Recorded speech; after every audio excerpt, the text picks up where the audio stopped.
Welcome friends, Ramdhani classes में आपका स्वागत है। और आज के क्लास में हम लोग अशोक के बारे में पढ़ेंगे। पिछले क्लास में हम लोग बिंदुसार के बारे में पढ़े थे और उसका विस्तृत रूप देखे थे। अगर नहीं देखे हैं तो इस वीडियो के डिस्क्रिप्शन बॉक्स में उसका लिंक मिल जाएगा, आप लोग देख लीजिएगा। और आज अशोक के बारे में पढ़ेंगे। अशोक को जानने से पहले हम लोग देखेंगे कि बिंदुसार की मृत्यु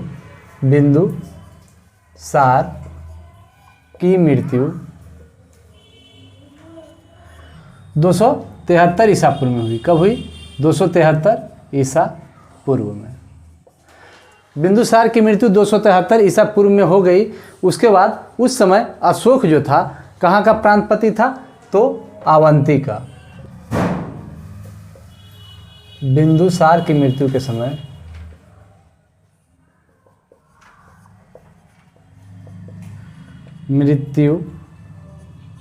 के समय अशोक अवंती का प्रांतपति था। अवंती का प्रांतपति था। अवंती कहाँ है? उज्जैन में। कहाँ है? उज्जैन में है। और यहीं का अशोक प्रांतपति हुआ करता था। उसी समय इनके पिताजी का मृत्यु हो गया और मृत्यु के बाद मगध पे 4 वर्षों तक कोई भी राजा नहीं बना। 4 वर्षों तक, यानी कि इनकी मृत्यु 273 ईसा पूर्व में हो गई। और उसके बाद राजा अशोक कब बने थे? 269 ईसा पूर्व में, यानी कि 4 वर्षों के बाद उन्होंने सम्राट बना। तो अब हम लोग देखेंगे कि इस 4 वर्षों में बहुत सारा युद्ध हुआ और बहुत घमासान अपने भाइयों में उत्तराधिकार का युद्ध हुआ और उसके बाद राजा बने। कहा जाता है कि अशोक ने अपने 99 भाइयों को हत्या करके उसके बाद मगध के राजगद्दी पर बैठे थे। तो अशोक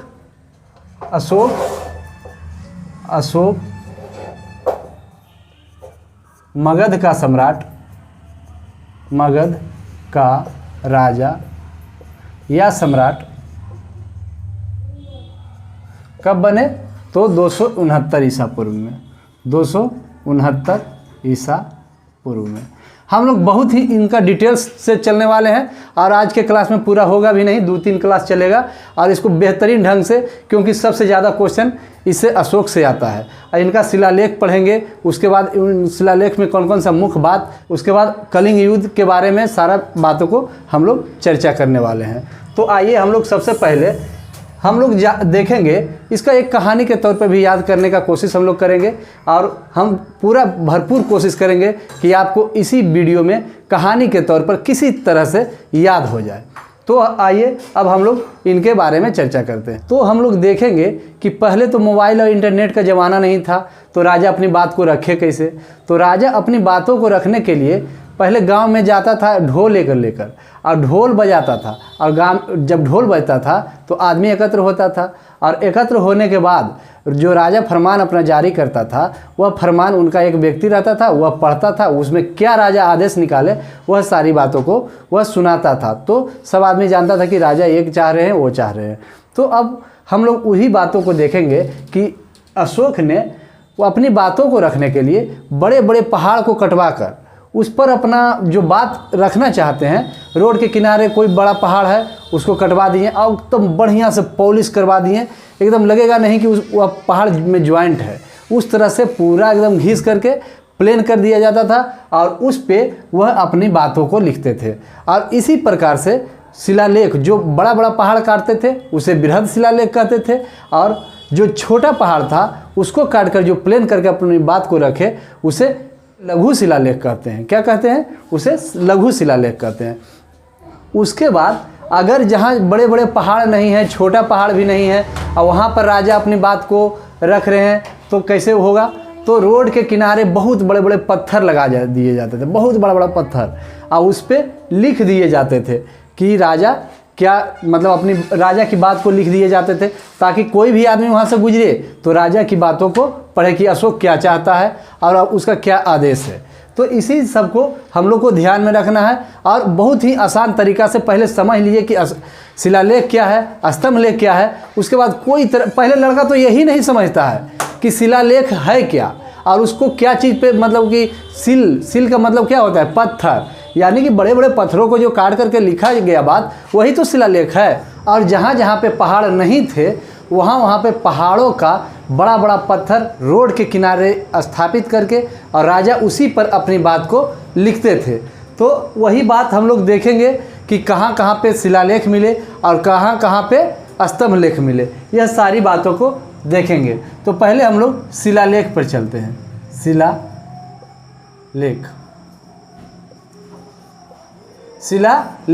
शिलालेख का दो कैटेगरी हम लोग बनाएंगे, एक बृहद शिलालेख और एक लघु शिलालेख।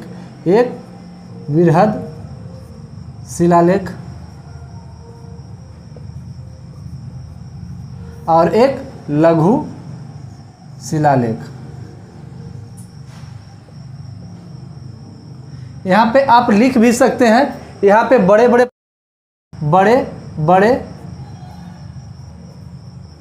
पहाड़ों को काट कर राजा अपनी बात को लिखते थे। और यहाँ पे छोटे पहाड़ को काट कर राजा अपनी बात को लिखते थे। अब हम लोग सबसे पहले अब बृहद शिलालेख में चलेंगे। तो अब हम लोग देखेंगे बृहद शिलालेख। बृहद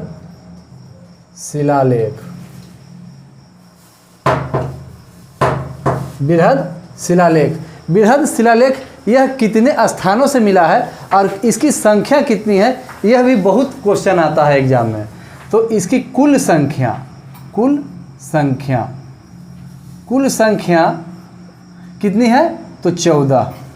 बृहद शिलालेख की कुल संख्या कितनी है, 14। और यह कितने स्थान से मिले हैं, स्थान, तो कुल 8 स्थानों से मिले हैं। तो अब हम लोग देखेंगे, एक इंडिया का मैप मोटा मोटी हम लोग बना लेते हैं कि अब मान लेते हैं कि ये इंडिया है और इंडिया में ये जो यहाँ पर एक देख रहे हैं जगह, इंडिया से बाहर, यह शहबाजगढ़ी है, शहबाजगढ़ी।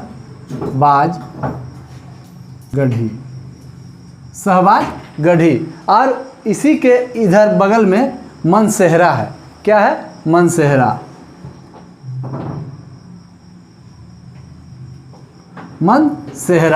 शहबाजगढ़ी और मनसेहरा बहुत इम्पोर्टेंट है। यह जो दोनों का शिलालेख मिला है, यह खरोष्ठी भाषा में मिला है। कौन सा भाषा में, खरोष्ठी। कौन सी भाषा, खरोष्ठी भाषा। उसके बाद एक यहाँ पर जगह है गुजरात के पास, वो उसका नाम है गिरनार। क्या, गिरनार जो कि गुजरात में पड़ता है और यहाँ से ब्राह्मी भाषा में मिला है। उसके बाद एक यहाँ पे स्थान, यहाँ पे नहीं, महाराष्ट्र के पास एक स्थान है सोपार कहाँ है, महाराष्ट्र में। और उसके बाद आप आंध्र प्रदेश के तरफ जाइएगा तो आंध्र प्रदेश के एरागुडी,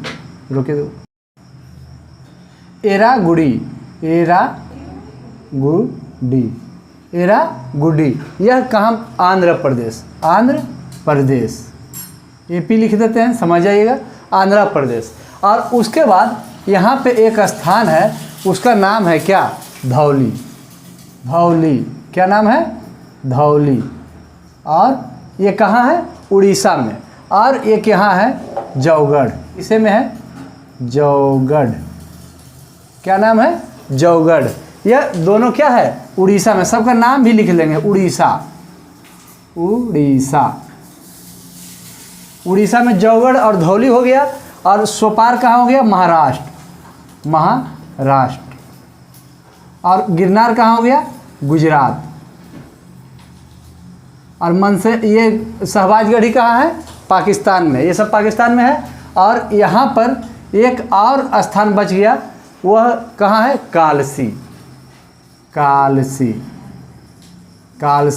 और यह कहाँ है, उत्तराखंड में। कहाँ है, उत्तराखंड। तो इसे हम लोग बहुत ही कंसेप्ट से याद करने का कोशिश करते हैं। बस 1 मिनट हमारे साथ रहिएगा तो आपको ज़िंदगी भर के लिए याद हो जाएगा।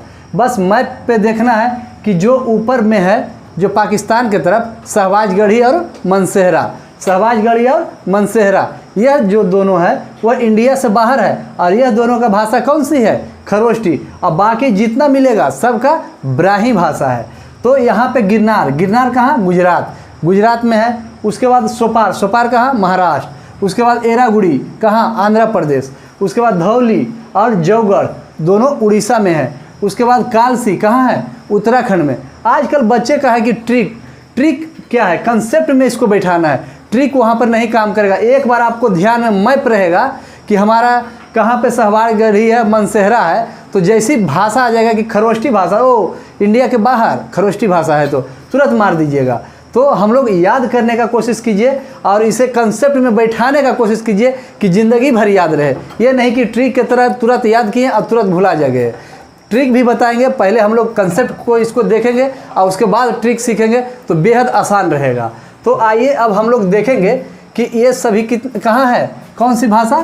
तो ब्राह्मी भाषा, ब्राह्मी या पाली भी कर सकते हैं, पाली। जो सब भाषा लिखा हुआ था वह कोई पढ़ता ही नहीं था। तो पहली बार एक व्यक्ति का नाम हम लिख रहे हैं, पादरेटी पैंथेलर, पादरेटी पैंथेलर। तो ये जो हैं यह 1750 में, 1750 ईस्वी में ब्राह्मी भाषा की खोज की है, ब्राह्मी भाषा की खोज। पादरेटी पैंथेलर ने 1750 ईस्वी को ब्राह्मी भाषा की खोज की और इसे पढ़ नहीं पाए। खोज तो किए लेकिन पढ़ नहीं पाए। पढ़े कौन? यहाँ पर एक इम्पोर्टेंट VVI लिख दीजिए। अशोक के शिलालेख पढ़ने में पहला सफल व्यक्ति। एकदम हर एक एग्जाम में आता है कि अशोक के जो शिलालेख है उसे पढ़ने में पहली बार सफलता किसने हासिल की है? तो उसका नाम है जेम्स प्रिंसेप। कौन है? James Prinsep. और इन्होंने पहली बार अशोक क्या लिखे हुए हैं अपनी शिलालेख में, यह सारी बातों को वह पढ़ के सबको बताए। तो उसमें कौन कौन सा, यह भी इम्पोर्टेंट है कि कौन कौन सा शिलालेख में क्या क्या लिखे हैं, उसमें हम लोग चलते हैं। और बहुत ही इम्पोर्टेंट पॉइंट है, उसको भी हम लोग बहुत ही ध्यान से देखेंगे। एक चीज़ इसमें खरोष्टी भाषा में देखेंगे कि खरोष्टी भाषा जो लिखाता है वह किधर से किधर लिखाता है? वह दाएं से बाएं की ओर लिखाता है। किधर से लिखाता है? दाएं से बाएं की ओर। और अगर अधिक होगा तो फिर बाएं से दाएं की ओर चलेगा। और हम लोग किधर से लिखते हैं? हम लोग बाएं से दाएं की ओर लिखते हैं। तो अब हम लोग अशोक जो अपने शिलालेख में प्रमुख बात बताए हैं, उन सभी कौन कौन सा शिलालेख में क्या क्या बताए हैं, यह सारी बातों को हम लोग देखेंगे। अब हम लोग अशोक के जो 14 शिलालेख है और उसमें जो मुख्य बात है उस सारी बातों को देखेंगे। तो 14 बृहद शिलालेख को हम लोग देखने वाले हैं। प्रथम जो शिलालेख है उसमें जो अशोक बोले हैं कि पशु हत्या पर प्रतिबंध। पशु हत्या पर क्या किए? प्रतिबंध लगा दिए। और क्या बोले कि समारोह नहीं होंगे, समारोह पर प्रतिबंध। बड़े बड़े समारोह पर प्रतिबंध लगा दिए और पशु हत्या पर प्रतिबंध लगा दिए। उसके बाद द्वितीय शिलालेख मनुष्य और पशु के लिए अस्पताल की व्यवस्था की। सोचिए कितना, सबसे पहले में तो पशुधन पे रोक लगा दिए और दूसरा में मनुष्य और पशु के लिए अस्पताल की व्यवस्था और तीसरा शिलालेख में क्या कहें, तृतीय शिलालेख। तृतीय शिलालेख में अशोक ने अपने अधिकारियों को यह आदेश दे दिया कि आप हर एक 5 वर्ष पर अपने क्षेत्र का दौरा कीजिएगा। अब नेता जैसे 5 साल के लिए बनता है, तो नेता भी क्या करते हैं, अपने क्षेत्र का दौरा करते हैं। तो इन्होंने भी अपने अधिकारियों को आदेश दिया कि आप जो है अपने क्षेत्र का दौरा प्रत्येक 5 वर्ष पर जरूर कीजिए। तो अपने अधिकारियों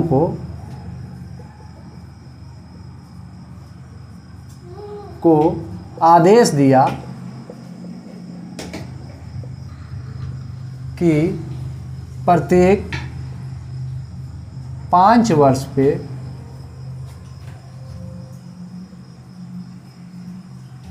अपने क्षेत्र का दौरा करें और धार्मिक नियमों का भी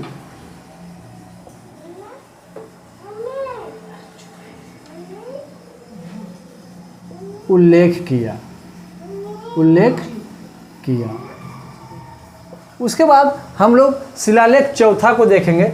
चौथा नंबर शिलालेख, अशोक का चौथा शिलालेख में क्या है, यह धम्म नीति, मतलब धम्म नीति भेरी घोष और धम्म घोष।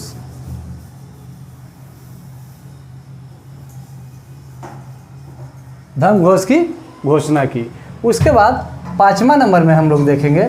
5वां नंबर में यह धर्म महामात्र नामक नए अधिकारी की नियुक्ति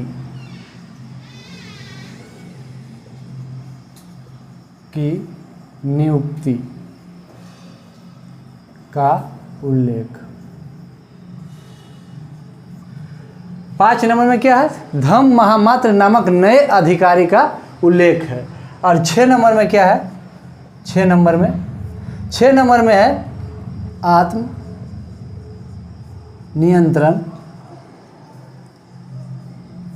और शिक्षा का उल्लेख। 6 नंबर में क्या है, आत्म नियंत्रण और शिक्षा का उल्लेख। उसके बाद हम लोग देखेंगे 7 नंबर शिलालेख में क्या है।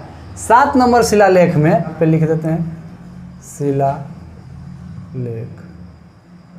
7 नंबर शिलालेख सबसे लंबा शिलालेख है, सबसे लंबा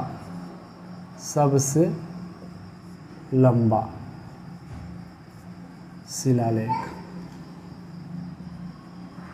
सबसे लंबा शिलालेख कौन है, 7 है।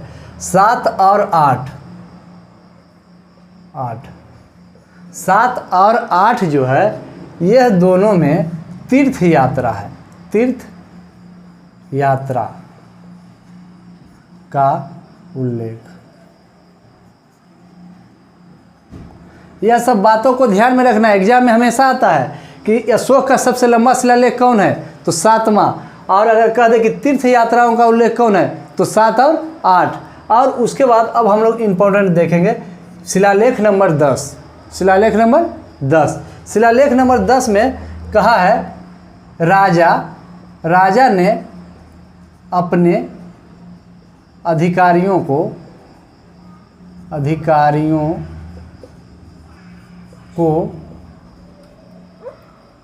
हमेशा अपने प्रजा के हित के बारे में सोचने को कहा। राजा ने अपने अधिकारियों को हमेशा अपने प्रजा के हित के बारे में सोचने को कहा। सोच लीजिए कि हमेशा अपने प्रजा के कैसे सहूलियत होगा, किस तरह से रहेगा, यह सारी बातों को शिलालेख नंबर 10 में। और 11 हम देखेंगे, धम्म की व्याख्या। 11 नंबर क्या है? धम्म की व्याख्या। उसके बाद हम लोग देखेंगे 12 नंबर। 12 नंबर बहुत इंपॉर्टेंट है। इसमें स्त्री महामात्र की नियुक्ति के बारे में चर्चा है। स्त्री महामात्र की नियुक्ति, स्त्री महामात्र की नियुक्ति। और सबसे इंपॉर्टेंट पॉइंट है आपको शिलालेख नंबर 13। सबसे कौन सा? शिलालेख नंबर 13। इसमें कलिंग युद्ध का चर्चा है। कलिंग युद्ध। अब देखिए कलिंग युद्ध जो कि जिसके बाद अशोक का हृदय परिवर्तन हो गया। हृदय परिवर्तन हो गया। कलिंग में इतना लाश को अशोक ने देखे, इतना आदमी का वहाँ मौत के घाट उतर गया था कि अशोक को देखकर उनका हृदय परिवर्तन हो गया। उनके अंदर आत्मा बदल गए। आत्मा बदल गए कि आज के बाद वो प्रण ले लिए कलिंग में ही कि आज के बाद हम युद्ध नीति को त्याग कर देंगे। क्या करेंगे? युद्ध नीति को त्याग कर देंगे। तो सबसे इम्पोर्टेंट है कलिंग युद्ध। और कलिंग युद्ध 13वां में हमेशा क्वेश्चन में आता है कलिंग युद्ध से कि कौन सा शिलालेख में इसका उल्लेख है, तो शिलालेख नंबर 13वां। अब हम लोग देखेंगे शिलालेख नंबर 14। ये लास्ट है। इसमें धार्मिक जीवन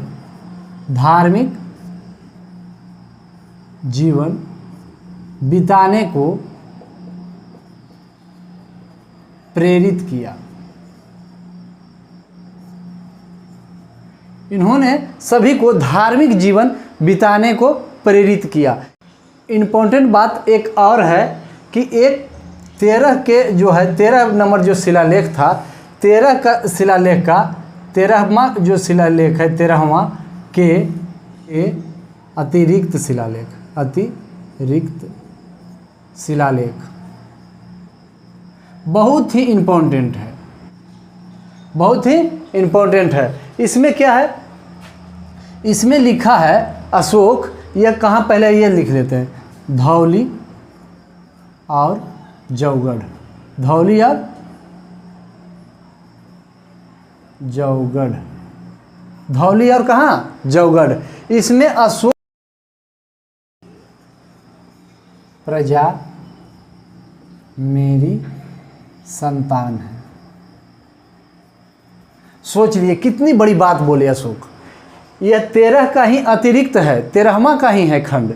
यह अतिरिक्त कहा जाता है। धौली और जौगढ़ ये दोनों में बोले हैं कि अशोक की सारी प्रजा मेरी संतान है। तो इससे बहुत ही अच्छा पॉइंट है। तो हम लोग बहुत ही अच्छे से हिस्ट्री पढ़ रहे हैं और हमें उम्मीद है कि आप अगर कहानी के तौर पे किसी चीज़ को याद कीजिएगा तो हमेशा याद रहेगा। और इसे याद करने का कोशिश कीजिए। और वैसा कोई लड़का नहीं है जो याद नहीं कर सकता है। सभी कोई याद कर सकता है, बस पढ़ने का अपना अपना तरीका है। अगर आप तरीका से पढ़िएगा तो कोई तरह का दिक्कत नहीं होगा। किताब तो बहुत सारा है, किताब आपके पास अंबार है लगा हुआ, लेकिन किताब से जब तक आप समझिएगा नहीं, जब तक आप याद नहीं कर पाइएगा। किसी चीज़ को सबसे पहले समझने का कोशिश कीजिए। अगर समझ लीजिएगा तो कोई तरह का दिक्कत नहीं होगा। बेहद आसान तरीका से आप उसे याद कर सकते हैं। सबसे पहले आप पॉइंट बनाइए कि क्या चीज़ हमको पढ़ना है, उसका पॉइंट बनाकर यदि आप याद कीजिएगा तो कोई तरह का दिक्कत नहीं होगा। और अगर इससे पिछला वीडियो नहीं देखे हैं तो डिस्क्रिप्शन बॉक्स में हम लिंक दे देंगे, उससे आप लोग देख लीजिएगा।